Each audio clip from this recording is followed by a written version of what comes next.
For those who don't know me, my name is Abby Pearsall. I am the Conservation Officer for the town of Hingham, working through the Community Planning Department. And a lot of the FEMA stuff that's been going on has been sort of filtering through our office.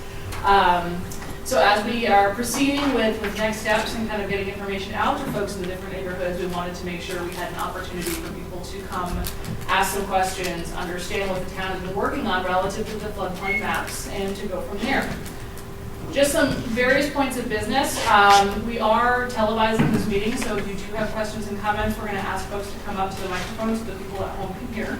If there's anything that folks are having trouble hearing, certainly let us know and we'll get louder. The schedule for tonight, so our portion down here runs from about now till, we have until about 7 o'clock, at which point Peter and I, our consultant, need to run upstairs. The selectmen will be taking a look at this presentation as well tonight. Since our meeting was snowed out on the 13th, we're going to try to make sure that they have an opportunity to see these presentations as well. And with that, I think we will just get started. So just a little bit of background. So most folks are aware that Hingham adopted new floodplain maps in 2012. And these particular pieces were done for two reasons. One, the town was essentially obligated to make sure that we accepted these firm maps, the flood insurance rate maps for the town, in order to continue residents' ability to participate in the National Flood Insurance Program. So in order to get flood insurance, the town had to accept the maps that were out there. At the time, there wasn't a whole lot of information relative to rate increases or other pieces, and so there was not really a way to predict what the effects of Bigger Waters Act and other pieces would be on town residents.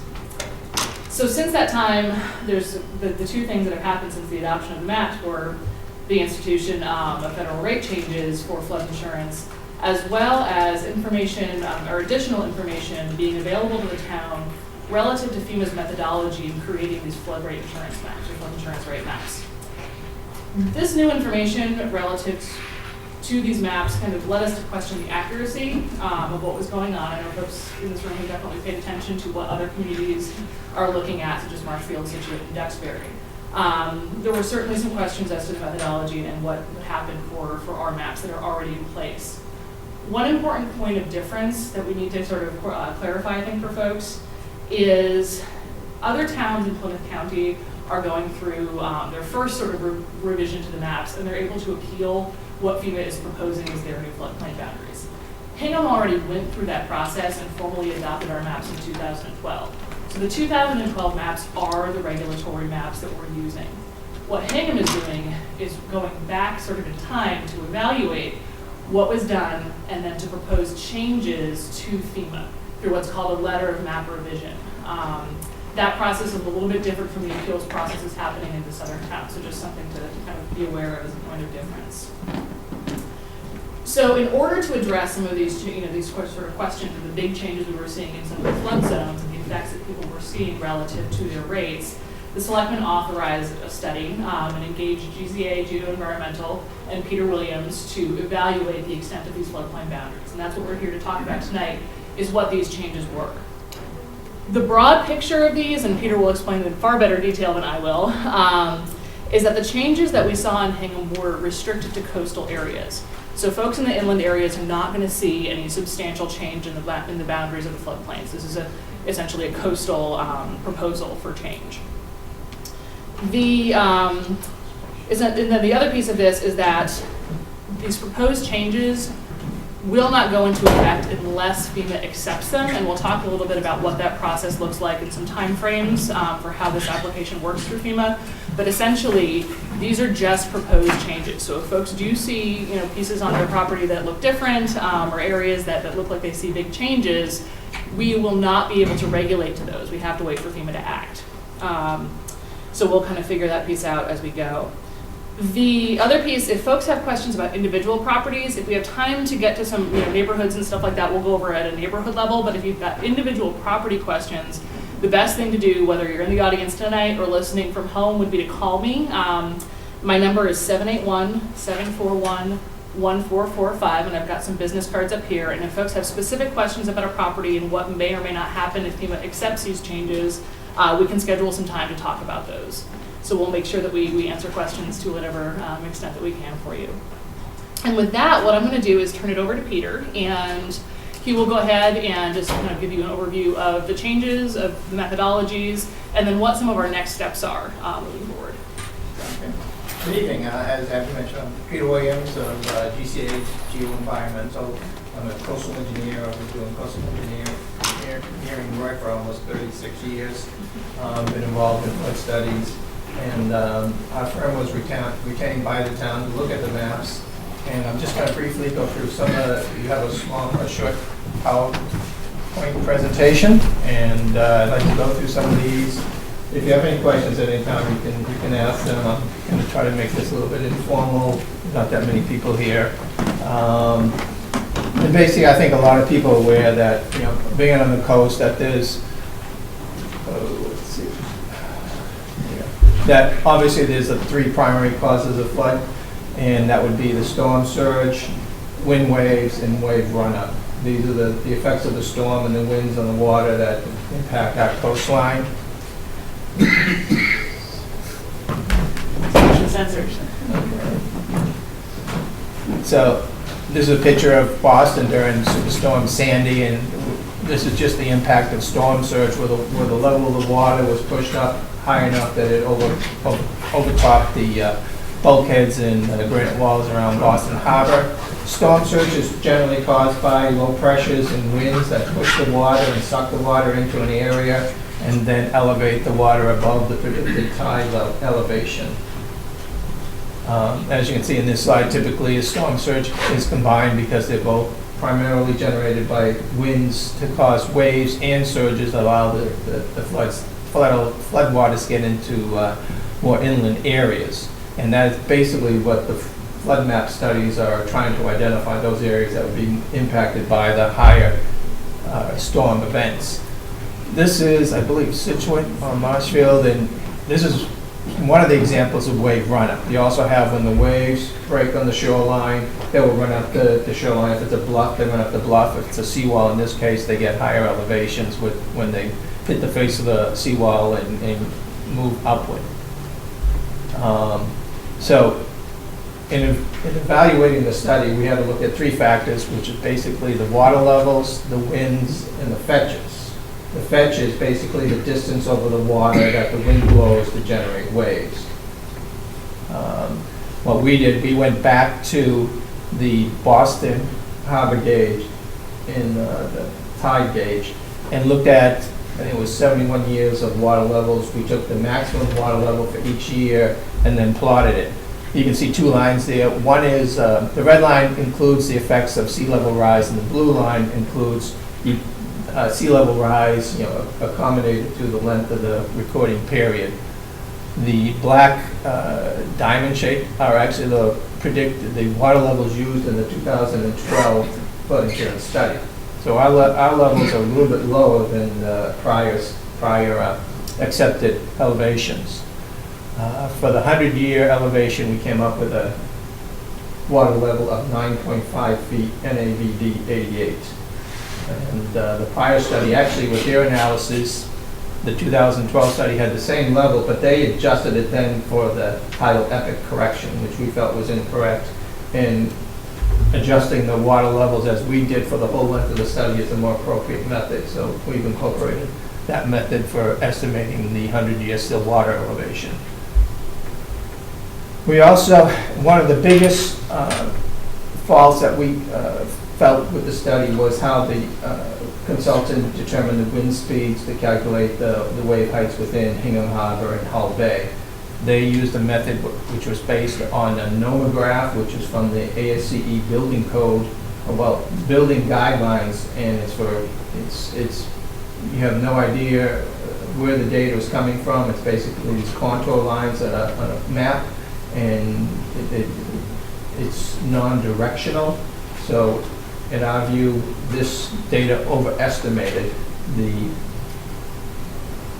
speeds that they used.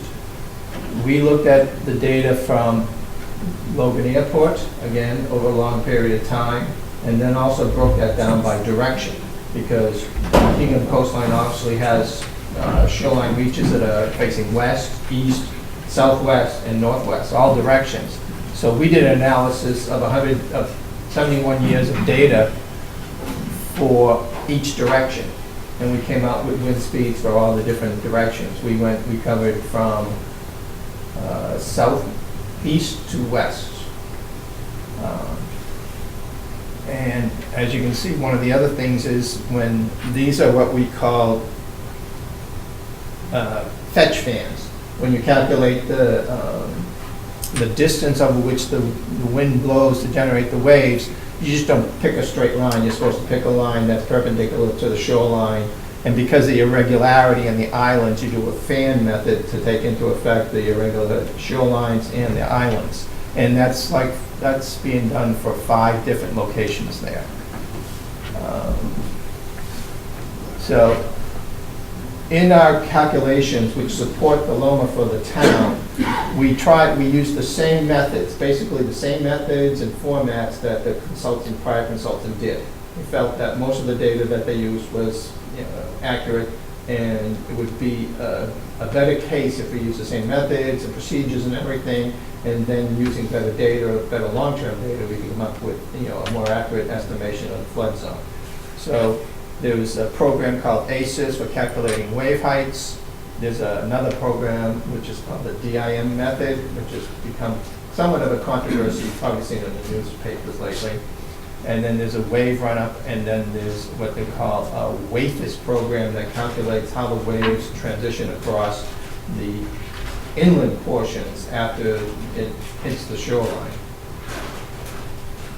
We actually did, even though the town didn't ask for it, we actually did some wave modeling, and this is which is using a program called SWAN. And this is showing what the wave heights would be, where the orange ones would be the higher wave heights, and the blue areas would be the lower wave heights. It's a two-dimensional numerical model to estimate wave heights.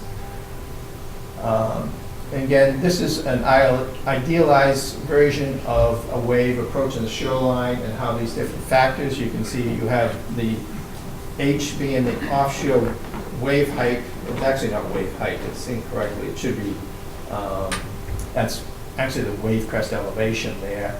And then you see in the land where there's a dune-shaped area, that is N is what they call the wave setup, and R is the run-up.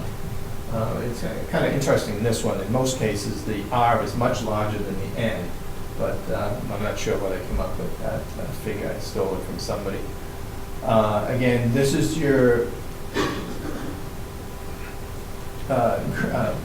idealized flood profile. You have here the red line being across, shows your 100-year still water elevation, and currently under the guidelines for when you're calculating a wave crest elevation, which is the base flood elevation, which is the bluish dotted line, you include both the 100-year still water elevation plus the wave setup.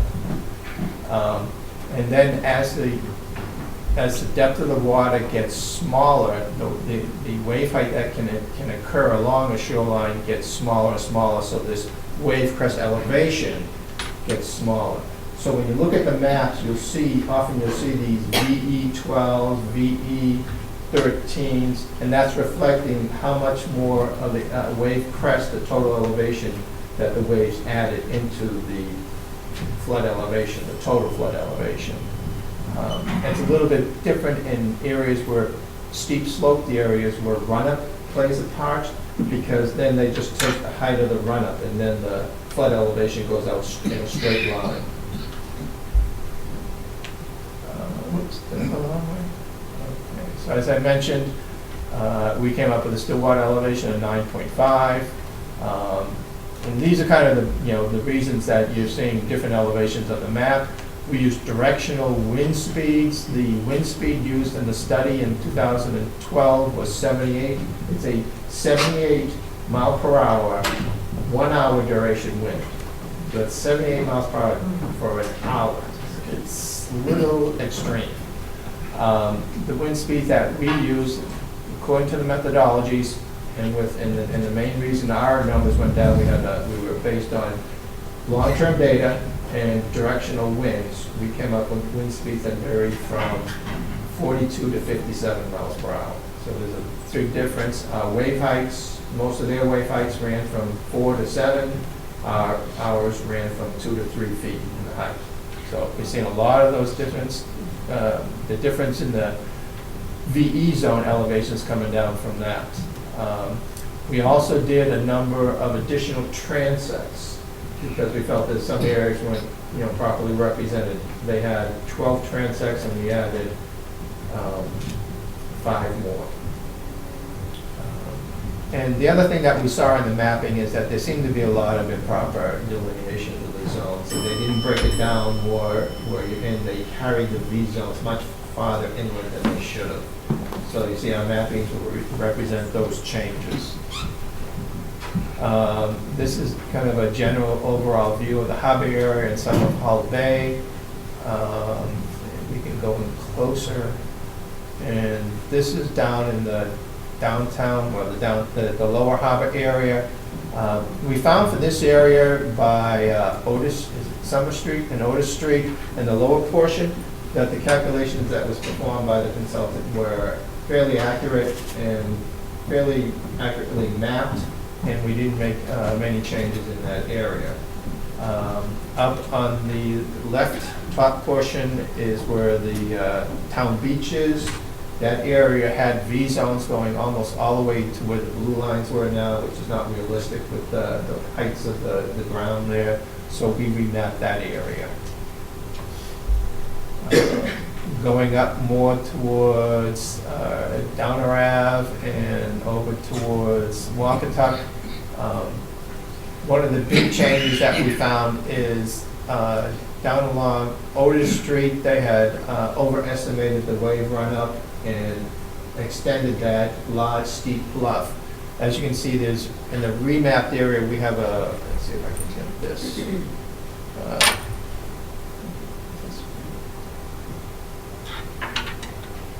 Maybe it's up. On Otis Street, they had an elevation 22, and that was mainly the result of the steep bluffs in that area, but that area is limited. And so we actually added a couple of transects in that area, and we reduced the run-up elevations, and some areas became actually wave crest elevations. Areas with run-up would not impact the flood zone elevations.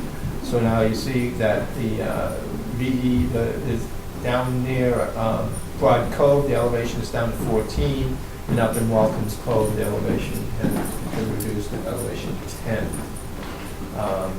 Similar occurred up the northern portion of the along Hull Bay. It was a higher elevation up to 30, where we now have a VE elevation 22. We found some discrepancies in the profiles that they used, so we corrected those, and that reduced that. Over by the end of Wampatuck,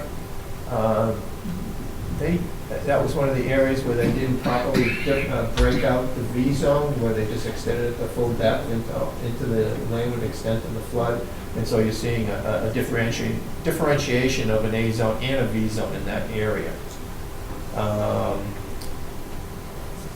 One other big change is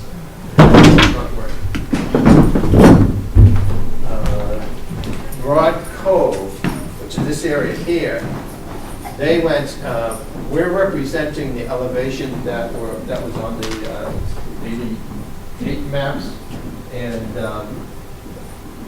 in the new maps, there's no explanation of it in the calculations, but they're assuming that that Route 3, let's see if I get that Route 3 is breached, and that this whole area is flooded to the full height of the 100-year flood elevation. So that on the existing maps is much larger. We've reduced it back because it's more appropriate. There's actually FEMA guidance saying that for sheltered areas like this, that you shouldn't just assume that a roadway will be breached. So I think that's what I have. Where we going? Okay. So if we can open up the questions or go over any specific areas, or if you have any questions on the methodology, I'd be glad to answer them.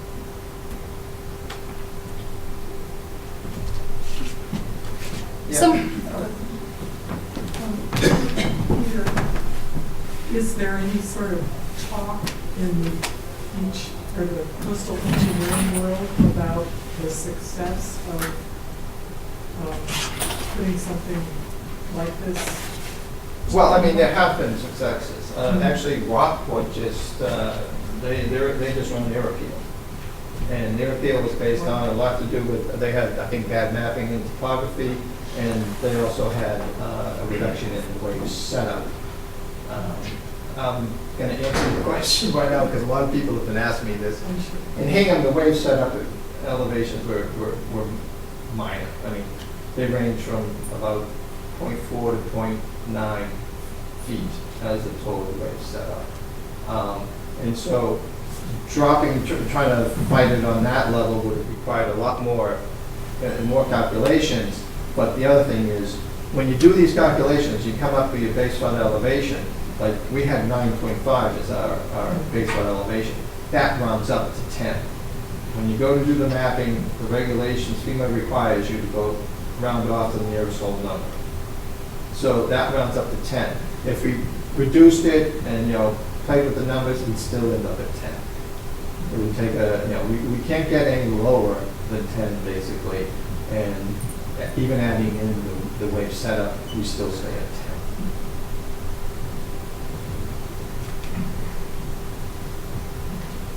Did you expect any difficulty with the wind speed that you came up with? They used something that's from a building code, basically. Mm-hmm. I think that would be, I haven't seen many that use the directional wind speeds. I do know we've been looking at some of the other studies and, and what has been done, and they're not using that method anymore. They did not use the ASE nomographs for Situate, Marshfield, Duxbury, and Plymouth, and they didn't use it for Boston. So they've gone to getting wind data from airports, is what they're doing now, and that's what we do. But their wind data for Boston will be very much similar to yours. Have you made Yeah, this we've been comparison? looking at them. We looked at our data, looks reasonable. I mean, they're using what they call it omnidirectional. They just take the biggest wind any direction every year. We did do that analysis, and the winds were a bit higher, but nowhere close to 78. And so we're going to be aggressive and feel that it's appropriate for this shoreline where it's very, you have winds, you have shorelines facing in all different directions. But I think that'll be one of the areas that may give us some argument. You say you're comparing us to like Marshfield, Duxbury, Plymouth, but where we don't have open ocean, does that factor into the numbers as well? Yes, that had a lot to do with what was happening in Marshfield, and I know in Marshfield, and I looked at that one very closely for the town in trying to help them out initially, and they were getting wave setup values of 45 to 60, and it was being carried in from the ocean and then going across these marsh areas. So yeah, a huge difference. Is FEMA gonna fix those maps? I live in Lane, live away to Hingham line, or Volusia Road. I got a little brook in the backyard. I've been there for 31 years. In the last 2 years, my insurance have forced me to get a flood insurance. I got a little brook, the thing is dry 7 months a year. All the water from the street that goes in the backyard, that goes along the brook. They forced me to get a flood insurance in the last 2 years because I say FEMA says a flood zone. You kidding me? The flood zone, if I get a flood zone, Hingham will be underwater. I don't understand. It's something the town got to do with FEMA to do these things because I've been there for 31 years. My neighbors have been over there over 30 years, and nobody has problems about that. One of my neighbors got to go to the engineer. We'll be waiting for this elevation, all this stuff over here. I call FEMA. FEMA sent me to my insurance, and my insurance to FEMA left and right, from pill to pole. I don't understand. What else I should do? I mean, I'm forced to pay flood insurance, which I don't need. I really don't. Is there anything that the town, the conservation, FEMA got to do about this? Because all the neighbors we try to figure out what to do, but we don't have no answer. So it would be nice if we have a good, honest answer. You know, because the insurance take our money, just because they want to take our money. I live in land. So, can you explain me there? I have something to say to my neighbors tomorrow? It all, you know, there's a lot of, I've heard a lot of stories that people are, you know, and it comes down to the insurance companies. Mhm. Well, the banks hire people to Yep. look at the maps and indicate which people should or shouldn't get insurance. And they're gonna, you know, err on the side of caution. And then it goes back to the, you know, the I invite them homeowner to come and to check. prove, you know, the negative. I invite them, I say, send us some adjuster, come to my house, and you let me know if this is a flooded zone. What flooded zone? It's not a flooded The zone. typical procedure, if you're in So that what do, situation, is what to we get an can elevation do? certificate. A homeowner, what I gotta do? I would say that you have to, you know, talk to a professional, and you may have to get an elevation certificate. Or we can take a look at the map and see where your property lies. Yeah, please.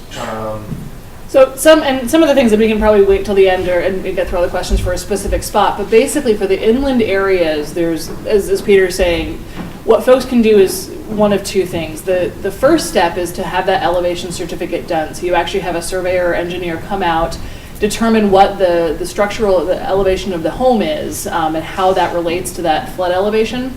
There are some parts of town that have the AE where that base flood elevation is established in the inland, and some places where it's an A zone where that number is not established. And so there's some additional study that has to go in if you're in an A zone, so we can take a look at that. So the first step would be to submit for that letter of map amendment. What that does, it's a little bit different from this town process, that it's the LOMA. And when you have that elevation certificate, if that shows that the structure is out of the floodplain, you can submit an application to FEMA to say that just this house is out and see if that can go forward. The other piece would be to do another study similar to this one. Now, when Peter, you know, did this study, they didn't find any inland changes. And so that was something that the town, you know, did look at the inland areas, but because of that still water elevation, there really wasn't a change that we saw. Folks can, especially for those in the A zone, take a look at hiring an engineer or something to that effect to look at a broad area inland if folks wanted to go forward with that, to see if the maps could change. I think your opinion was that that was unlikely. But, you know, I don't know if you have any more comments on that. Well, as, I don't know, we didn't bring that up, but when we started working for the town, we looked at the whole town. We looked at the changes between the inland flood zones in the 2012 and the prior ones, and we didn't see many others that changed. So a few A zones that changed a little bit, and we might be looking at those for the town. But mostly overall, they just remapped. One of the changes was going from the old black and white to the new digital aerial maps. So before we head out for the selectmen's meeting, I'll take your address and your contact information, and I'll make sure that we get you some answers. Thank you. Dollars and cents, do they know what the impact's going to be on our flood insurance rates? Yeah. Well, that, do you mean overall to the town or each individual? Yeah, to each individual. It depends on how it's changing. If you're in an A zone and it goes down a foot or two, you know, you get some changes. If you're in a V zone now and you go out of a V zone, it's going to make a big difference. I don't know the insurance rates. Yeah. I mean, and now the rates are in, like, quote, in October, the rates are going to be changing, so. But, you know, it varies from location to location. So the higher the V zone, the Well, it actually gets into, per thousand. it's where your first floor elevation is in relation to the flood zone. If it's above it or below it, if your first floor elevation, which is rated as a first floor elevation, is several feet below a V zone, you're paying a lot. And if you get out of the V zone, or you know, then get above the flood elevation, it will change drastically. I don't know how much. I can make some comments on the business of cost and insurance. Everything is up for grabs right now. But if the bigger waters approach, goes forward, there would be draconian rates that people would be paying. For example, if you're in a VE zone and you're 10 foot below the base flood elevation, you will pay about $50,000 per year or $250,000 of insurance. That's all you get for insurance, for $50,000. And if you're, let's say, 1 foot or less below the base flood elevation in the V zone, you'll pay a couple of $1,000s. If you're in A zone with the same levels that I mentioned, you pay approximately 1/2 of what you pay in a V zone. It's still a lot of bucks. And as far as what will happen if this study that Peter has put together, if he prevails with getting that accepted by FEMA, it will save a lot of property owners a lot of money, and the town will save a lot of property value, because properties that have to pay $50,000 on, say, a $600,000 house, their value is going to go into the pits. Already in many parts of the country, there's no action in the real estate market if you're in a flood zone. No action. If you read the newspaper, you'll see that everywhere. So we have to prevail, and I think Peter's done a very good job, and I hope he's as good a lawyer in dealing with the FEMA people as he is as a coastal engineer. How about historical data? Again, I've lived in the same house for over 60 years, so in essence, right on the water. And Blizzard 78 was the benchmark. That was definitely a 100-year storm. No damage to the house or structure. Did they take that into consideration? Well, the historic data that they're using in the water levels does take that into consideration. The mapping and the delineation really doesn't, unless they have actually recorded watermarks. And unfortunately, there's none to Hingham. Actually, there's a publication that lists all the recorded watermarks, which were, recorded by a surveyor within a few days of the storm. And there's only one in Hingham, and the note says it includes wave effects, so it doesn't do much good. So in essence, as I said, 100-year storm, no damage, you're still going to get socked with a... Well, I think we've tried to, with our calculations, reflect more what happened during the 1978 storm. So what's the process now? Like, as far as going to FEMA, timelines, anything? What we have pulled together, we have what they call the LOMA application, which has that cover letter from the town. It will have the application form, there's 3 or 4 forms, and then we'll have our attached explanation of the calculations and our calculations. And that's basically pretty much ready to go right now. We're going to talk to the selectmen later, hopefully, about that process. But that gets sent down to Washington. There's a special clearinghouse for these LOMARs. And the timeline is that FEMA has 90 days to review the law.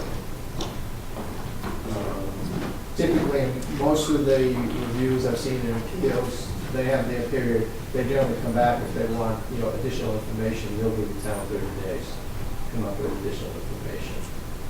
Per the CFR regulations, the federal regulations, FEMA can ask for another 90 days. That is in the regulations. But I think, I haven't heard of them doing that. So after all that happens, I mean, All- there's no if way they- we're still, what so happens like, then- how long do I have to still pay insurance? What happens then is when we come to conclusion, and they got, and we obviously have some things that we found are wrong. They're just outright wrong. So there will be changes in the mapping. At that point, they will reissue new maps. And then that will become the effective maps. I don't know if there'll be a review period or not. I have to check with that. The goal, from the town's perspective, was to have whatever changes FEMA would accept and issue new maps done, hopefully before that October deadline. That's kind of what we are pushing for. Once this goes to FEMA, we don't have all the control in the world over those timelines, as you heard, that they can ask for additional extensions and those types of things, or, appeal some of our methodologies or whatever. So there are pieces there that we're not sure that we have much control over, but we are trying to get things done before that October 1st of 2014, before the rate changes would go into effect. So we have been trying to push for that. Can you say a little bit more about the timeline? When do you believe now that we will submit? And then there's, 3 months that they can mess around with it before they come back to us? Right, so the goal, assuming the selectmen are ready to go and give that green light, then we would hopefully submit before the 1st of March. We want to make sure that all of the residents who may be affected understand what's going on, know what the consequences may or may not be. As one of the things we really wanted to push was the public outreach of this.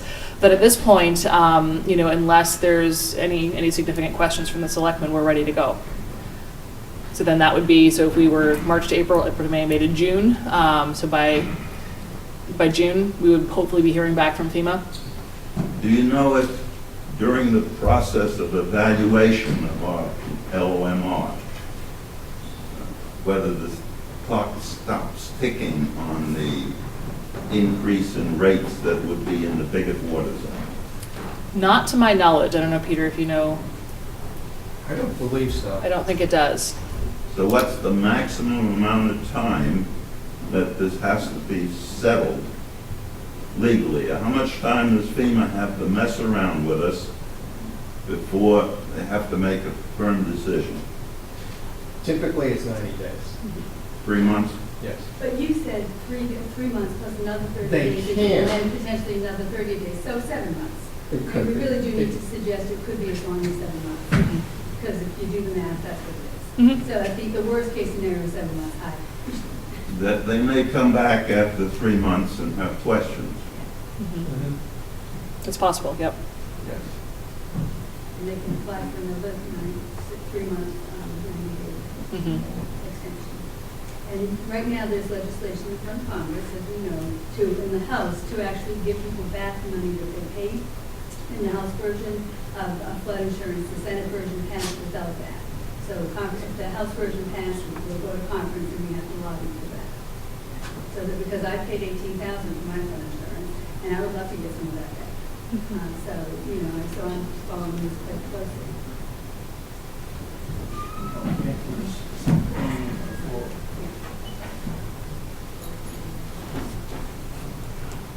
That is something.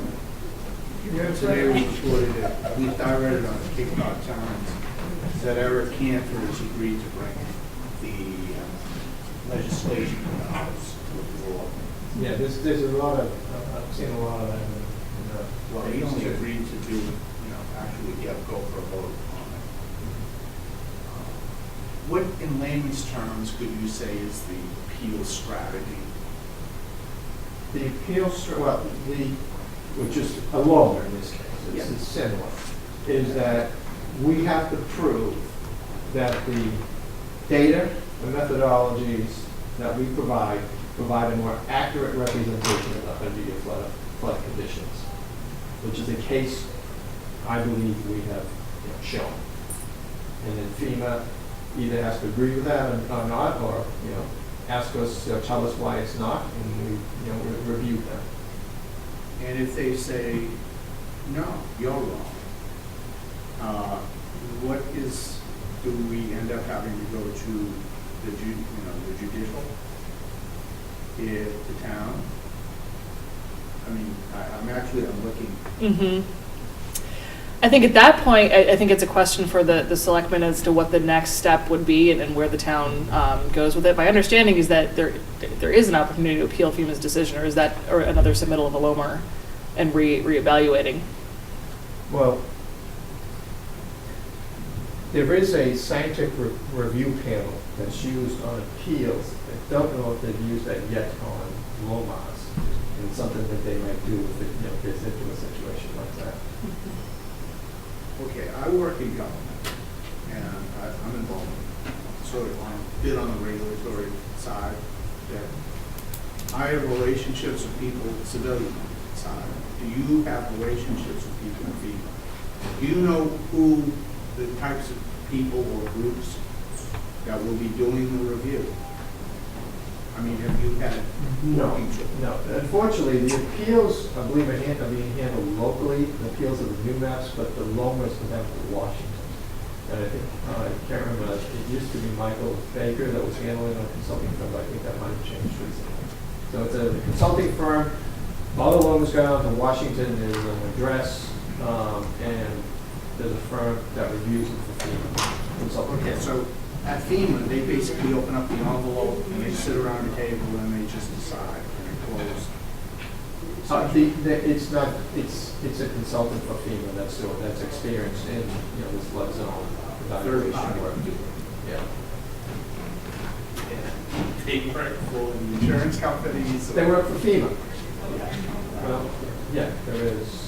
But there's room for advocacy, so what we need to do is really, as soon as this gets submitted, contact Congressman Lynn and make sure, and our senators, and make sure that they know that we're concerned and we really appreciate them putting pressure on the government and on FEMA. Because if that works, I mean, if we all do that up and down the coast, that will work. So we need to, send an email or make a phone call. Don't send a letter. It takes 2 weeks because they have to make sure they don't have interest. Send an email or make a phone call to our congresspeople, our senators, and Congressman Lynch to say, hey, this got submitted, help us. That's our job. Is this an all or nothing thing? So can FEMA say, okay, these parts are fine, and we agree with this science, but this other part over here, maybe not so much on the methodology? I don't believe it's all. I think there will be some, give and take.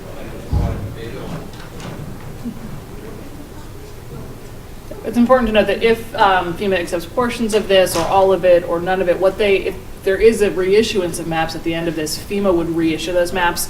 They're not the maps that you see here today. These are the proposed changes only, and that there would be new maps issued by FEMA that the town would then accept. You said you arrived at a base flood elevation of 9.5 and it was moved up to 10.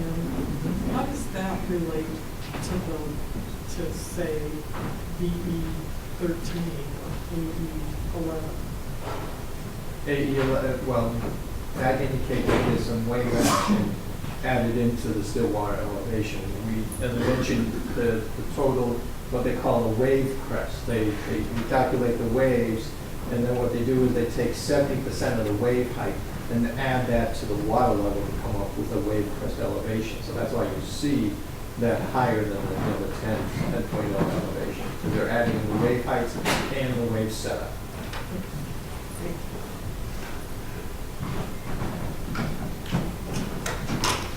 I guess one last question. Again, Hingham not being oceanfront, direct oceanfront, has there been catastrophic losses in the past? I mean, does FEMA look at what Hingham's gone through in the past? In these studies, they looked at some of the storm effects and some of the flood.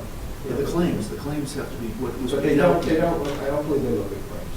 I've seen the study backup and everything, and I don't see anything that really pertains to the elevations that they come up to. It all comes down to the calculations. Still, if they paid out millions of dollars in the past, then I can see its justification for higher premiums. But they're also looking to the future. They say this because this hasn't been hit yet, it could be hit tomorrow. Yeah, and then mudslides in Colorado, FEMA steps in and they have no flood insurance at all, so, I mean.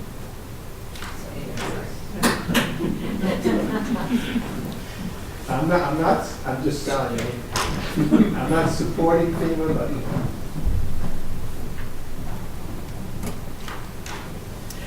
Some of the other pieces moving forward that will be available through the town. We have not yet provided sort of an endorsed list of folks for those people who will be remaining in the floodplain if this were to go through, or folks who are concerned about their rights regardless of what happens with this study. So through the Conservation Office, within the next week or so, we'll have actually a list of vetted surveyor engineer groups that folks can look to for elevation certificates as needed. The other thing that the town community planning department is looking at is joining the community rating system program, the CRS program. It is not necessarily a huge potential discount on flood insurance rates, but if the town does get in, typically starting rates for overall rate reductions for anybody carrying insurance in town could go down in that 10% to 15% range to start. And so that's not, again, with these large numbers for many people, that's not a huge amount, but especially for those inland areas, the town is looking at ways that we can at least overall reduce the premiums for people. So just be aware that that's something that we are working on for those who may not be coming out of the floodplain if this is accepted. Just a little off to the side, but with these changes, I mean, I know on the BB, we're in, the high end, because we are direct waterfront. But with these changes with the flood insurance, it's obviously affecting the value of our homes for resale. Mm-hmm. Do we have any recourse to go for an abatement on our taxes, which are through the roof, because of where we live? We can't sell our houses because of this change. Mm-hmm. We should be able to get an abatement on our taxes. It's a very good question. I know that Rick Nolan and I have talked about that a little bit. I don't think there's been a whole lot of movement that I've been aware of. I'm sure the Board of Assessors has been having those conversations, but I haven't necessarily been a part of them. So I think it's probably a great question to forward to them about what may happen as we move forward, because I think that's a question on everybody's mind. Did anybody file for an abatement this year besides me because of that? I did, and I had a conversation, I said, try again next year. Because this year, there's no proof that it was reviewed today, I'll get the results soon. But basically, because the abatement is the year past, I have to try again next year. Because this is affecting your home sale. Oh, yeah, of course, yeah. Want to buy a house? Since I live right next door to you. For constitutional grounds, I would run for the 13th. I mean, this is clearly a 13th Amendment issue. A person's entire life, their entire years or entire work has been put into this major investment, and now it's being confiscated by government, in terms of value. Mm-hmm. And I'm certainly not a land use attorney, but I would definitely think about full value loss, and there's some pieces that go into what that taking scenario may look like, and so I think there's probably some good conversations to have around it. But yeah, we can think about those. I'm not sure where that value would wind up in terms of takings. The town also think about participating in Article 5 convention to remove the lawmaking powers of these fourth estate, of non-accountable administrative acts. If anybody doesn't know what Article 5 is, I'm glad to tell you.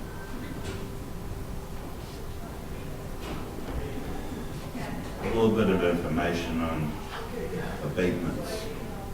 They're not going to happen, not going to be accepted by the assessor's office until there's enough track record of house sales to prove that there's been a decrease in value. So just being mapped into a flood zone with a horrible insurance premium isn't going to cut it. I have a suggestion, something the town might do to help some people out. They have to pay $500 or more to get an elevation certificate. Some people may not be sure that they are in a zone where they might be affected. Our town engineer has, according to what he told me, a wonderful GPS which measures elevations within an inch. Maybe the town could help people out so they could find out whether they are in a level where they might want to get a flood elevation done by a surveyor, an official survey. I will definitely look into that. Just one more thing on the elevation certificate, is that a quicker turnaround? Like, if you put in for an elevation certificate change, to get it really, I believe, what is it, 30 to 60 days on Yeah. the LMAs? Sure. Because what they're doing, what you're essentially saying is you're not changing the map or the boundaries on the map. You're basically asking them to make a determination relative to a structure. So 30 to 60 days would be probably a more likely turnaround for the LOMAs.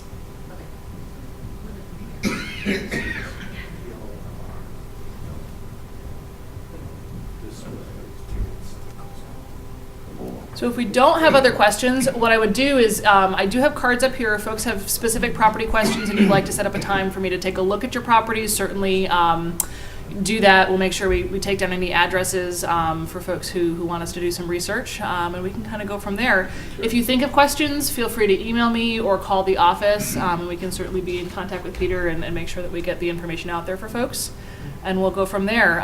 We do have on the town's website, under the Conservation Department's page, so if you go to the Town of Hingham and then go to the Conservation Department, or on the Town of Hingham homepage, there's a link to FEMA information, and that's where we keep adding anything new that's come up. So once the LUMR package is finalized and signed off by the selectmen, we'll put that up there so everyone can see what was submitted to FEMA on the town's behalf, and we can keep moving. So we appreciate you coming out, and again, any questions, please give us a call. Thank you.